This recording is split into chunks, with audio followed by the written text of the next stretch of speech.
Hello guys! Tara, punta tayo guys sa mag-ahon. Parang pa guys dito tayo dahil sa as. Kanina po kasi tumaas dito. Kaya kasi sa may upuan dito po tayo. Dito po ako nag-sing lagi.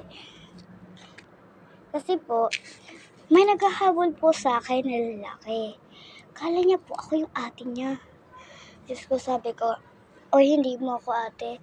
Basta ikaw yung ate ko. Sabi niya sa akin.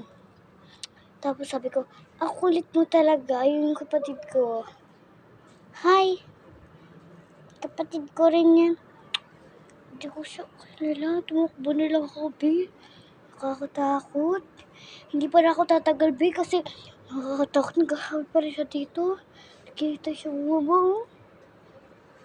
Nakakatakot, be. O sige, be. Bye.